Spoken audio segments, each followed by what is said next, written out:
अस्सलाम वालेकुम बेटा, कैसे हैं? ठीक है। तो आज हमारे पास चैप्टर नंबर 1 है ग्राफिकल रिप्रेजेंटेशन ऑफ फंक्शन। तो सबसे पहले हम इसके इंट्रोडक्शन को रीड आउट करते हैं कि इसके बारे में आप हमेशा याद रखना, जब सेकेंडरी की बुक आई है उसको जब तक आप थ्योरेटिकल भी रीड नहीं करेंगे, एग्जाम्पल्स को रीड नहीं करेंगे, तब तक आपसे एक्सरसाइज नहीं हो पाएगी। तो सबसे पहला यूनिट है ग्राफिकल रिप्रेजेंटेशन ऑफ फंक्शन। तो आप इसके इंट्रोडक्शन पढ़ते हैं, उसके बाद हम आगे चलते हैं। This unit introduced to students to fundamental ideas of the graphical representation of function.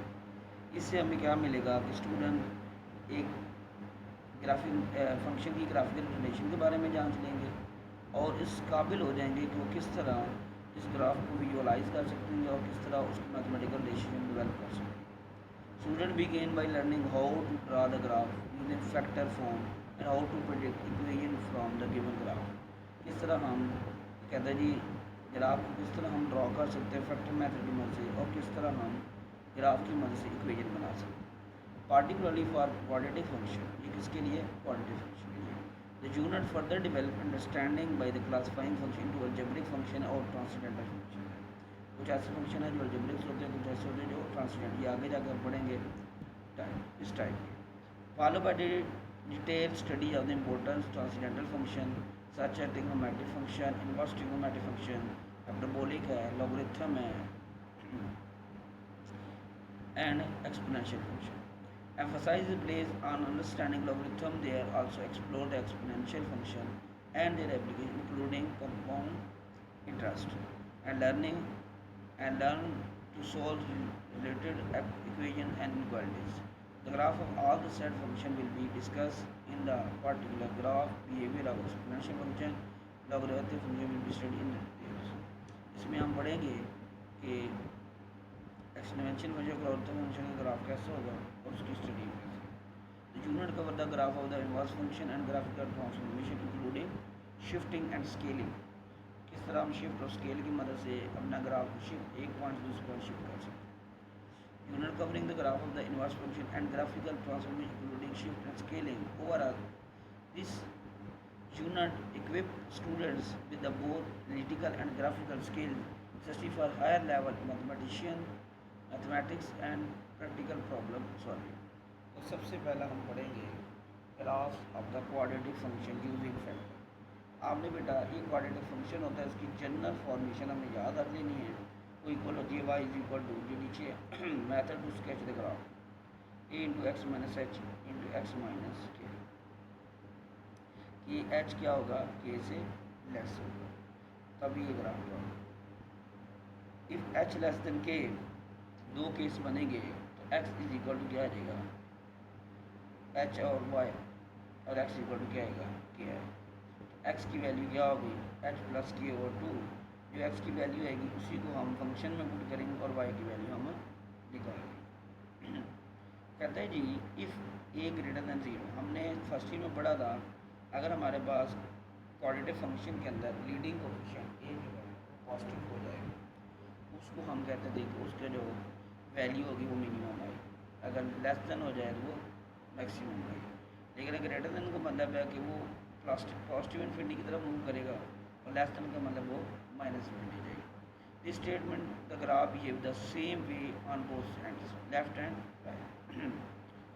सबसे पहले स्टेप 4 के अंदर फाइंड द वाई इंटरसेप्ट। हम वाई इंटरसेप्ट निकालेंगे, एक्स को 0 पुट करेंगे और वाई की वैल्यू निकालेंगे, और वो क्या आएगा? ए एच के, ये क्या आएगा? 1। केस 2 के अंदर हमारे पास क्या होगा? एच इज इक्वल टू के। एच की वैल्यू वो किसकी इक्वल होगी? के की वैल्यू होगी। इससे एक नया ग्राफ बनेगा एक्स मैंने एच का, इसके लिए general formation. Step 1 the graph touch the x axis x is equal to h, therefore h is equal to 0। यानी कि अगर एक्स एच निकाला है उसका जो पेयर बनेगा वो एच 0 बनेगा। Then the function step 3 and 4 case 1 to complete the sketch of the graph. The following steps 1, 3 and 4 by taking some points between the two x-intercept we can draw the graph of the polynomial of the higher degree than vector. सबसे पहले example है हमारे पास y is equal to x minus 1 into x minus 3। सबसे पहले हम x निकालेंगे तो हमारे पास आ जाएगा x की वैल्यू 2 है, x1 और 3। एक्स वन और थ्री ये मतलब है कि ये क्रॉस ये जो ग्राफ है वो एक्स एक्स को क्रॉस कट करेगा किस पॉइंट्स पे वन और थ्री। फिर हम क्या निकालेंगे वर्टेक्स निकालेंगे। वर्टेक्स निकालने के एक्स निकालना होगा और एक्स की जो वैल्यू आएगी उसको हम वाई में करेंगे। वाई की वैल्यू निकालेंगे तो के आ जाएगी one plus C O two.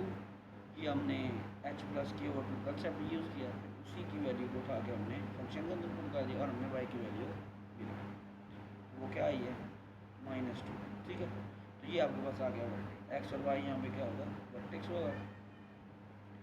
A is equal to 2 greater than 0 Y approaching. अगर A less than 0 Y approaching -1। the graph cuts the y-axis at x equal to z is equal to x equal to 0।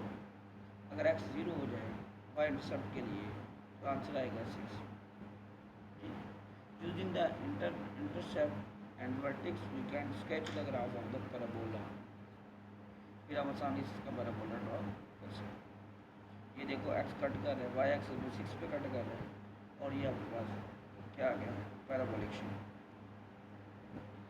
उसके बाद हमारे पास example 2 है। इसमें function बना के नहीं दिया हुआ हमें तो और मैंने इसमें कामा लिया अंदर एक फंक्शन था उसका हमने क्या ले लिया लो स्केयर बना दिया और लो स्केयर बनाने के बाद हमने इसके ऊपर अप्लाई किया एक्स इंटरसेप्ट पर।